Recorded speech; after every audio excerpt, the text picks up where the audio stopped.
You've probably heard someone say the Bible has been corrupted, translated so many times it can't be trusted. It sounds like a smart takedown, right? But have those critics ever stopped to think about what it would actually take to corrupt the Bible?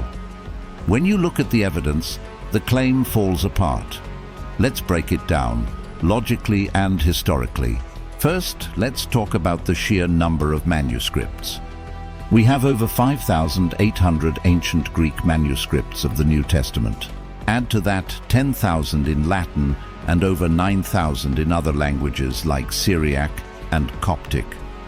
To corrupt the Bible, a person or group would have needed to find every single one of these handwritten copies scattered across 3 continents and change them all in the same way, all before the printing press, email, or even a reliable postal service. Think about it. Finding one ancient document is hard enough.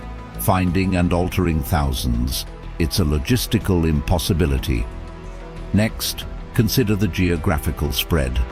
By the 2nd century, Christian communities were everywhere, from Rome and North Africa to Egypt and Syria. Each of these communities had their own copies of the scriptures. These texts were being read aloud in churches, memorized by believers, and meticulously copied by hand. To systematically change the message, you'd need to launch a perfectly coordinated secret campaign across the entire known world. You'd have to send messengers on journeys that took months, hoping they all delivered the exact same fraudulent edits without anyone noticing. It sounds more like a fantasy novel than actual history. Then we have the early church fathers. Leaders like Clement of Rome, Ignatius of Antioch, and Irenaeus of Lyons wrote thousands of letters and sermons in the first few centuries. And what did they do in these writings? They quoted the New Testament constantly. In fact, scholars have said that even if every single manuscript of the Bible disappeared overnight, we could reconstruct almost the entire New Testament just from their quotations alone. So, to corrupt the Bible, you wouldn't just need to change the manuscripts. You'd also have to hunt down and alter all the independent writings of these church leaders. It's another layer of impossibility. And what about the Old Testament? The Jewish scribes had an incredibly rigorous system for preserving it.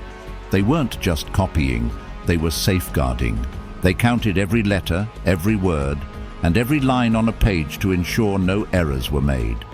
Any scroll with a single mistake was discarded, the ultimate proof of their success.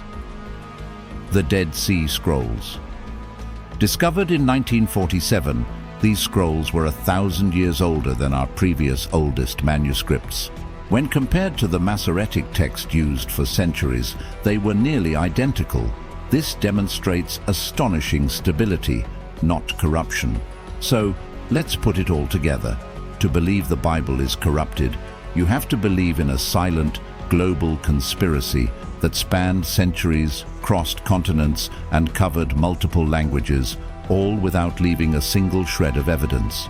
The far more logical and simpler conclusion is that the Bible has been preserved with a level of accuracy that is unmatched by any other book from the ancient world.